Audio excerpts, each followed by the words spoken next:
तो वही आगे बढ़ेंगे। बात अब बंगाल चुनाव की, जहां पहले चरण की जो वोटिंग है वो हुई, लेकिन इस बीच तमाम बमबारी, पथराव और हाथापाई की जो तस्वीरें हैं वो भी बंगाल से निकलकर सामने आई। चाहे मुर्शिदाबाद की बात कर ले या तो फिर बंगला की बात कर ले, लेकिन स्थिति अभी भी असामान्य वहां पर बनी हुई है। प्रशासन लगातार निगाहें बनाए हुए हैं, लेकिन इसको लेकर अब विपक्ष और पक्ष में आरोप और प्रत्यारोप का जो दौर है वो फिर से देखने को मिल रहा है।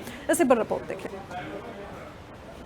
बंगाल का चुनावी रण, मुर्शिदाबाद में बमबाजी, मालदा में भारी तनाव, वोटिंग डे पर सियासी संग्राम।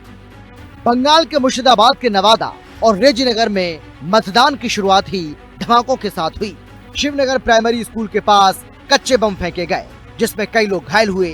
आम जनता यूनियन पार्टी यानी AUJP के संस्थापक हुमायूं कबीर और TMC कार्यकर्ताओं के बीच तीखी झड़प हो गई। भीड़ ने हुमायूं कबीर की गाड़ी में तोड़फोड़ की और पत्थरबाजी की। डोमकल के रायपुर गांव में मतदाताओं ने आरोप लगाया कि उन्हें हथियारबंद लोगों द्वारा वोट देने से रोका गया। देखिए, सारा नौदा, रेजीनगर, मुर्शिदाबाद के सारा जो 22 सीट है, सब जगह शांतिपूर्ण में चुनाव हो रहा है वोट डालने। लेकिन ये नौदा का दोनों बूथ 9 नंबर और 10 नंबर 9 और 10 दोनों बूथ में कुछ झमेला हुआ। रात भर कोई झमेला हुआ। लोकल पुलिस का बैच छीन लिया, आपको दिखा दिया। लोकल पुलिस को बैच छीन लिया। मालदा में तो स्थिति मतदान से पहले ही विस्फोटक थी। यहाँ वोटिंग के दौरान कई बूथों पर मतदाता सूची से नाम कटने को लेकर हंगामा देखा गया। बीजेपी के शुभेंदु अधिकारी भी वोटिंग के दिन बहुत सतर्क रहे।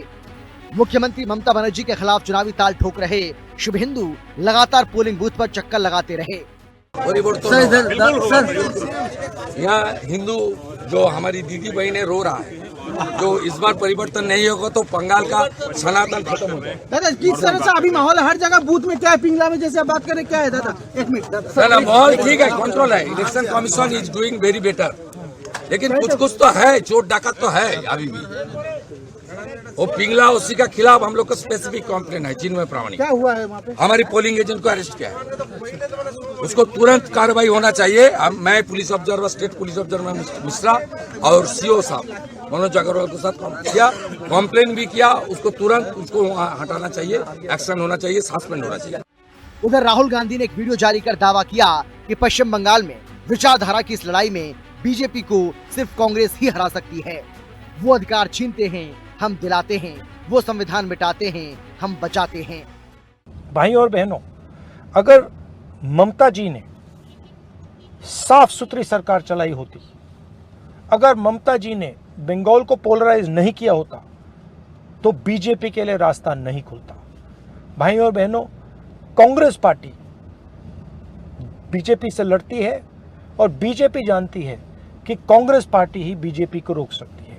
वहीं मनोनीत राज्यसभा सांसद हर्षवर्धन श्रृंगला, जो बंगाल में अपनी विकासात्मक परियोजनाओं और बीजेपी के एक प्रमुख राजनीतिक चेहरे के रूप में काम कर रहे हैं, वो बंगाल के इस रण को लेकर क्या बोल रहे हैं, जरा सुनिए। हुए हैं दार्जिलिंग के सेंटर में, जहां पे हम अपना वोट देकर मतदान पूरा करना चाहते हैं। हमारे साथ बहुत सारे हमारे मित्र और हमारे सहयोगियां भी हैं, जो कि दूर दूर से आए हैं। कई पेशोक से आए हैं, मांगर्जुन से आए हैं, पानीगट्टा से आए हैं।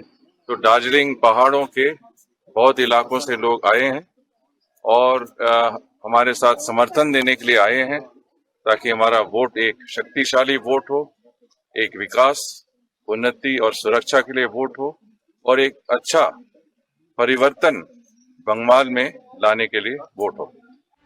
वहीं पहले दौर के मतदान के बीच इस तनाव और झड़प के बावजूद बंगाल की जनता में काफी उत्साह दिखा। लोगों ने जमकर बम्पर वोटिंग की। अब सबकी नजरें 29 अप्रैल को होने वाले दूसरे चरण और 4 मई को आने वाले रिजल्ट पर हैं। ब्यूरो रिपोर्ट, हिंदी खबर।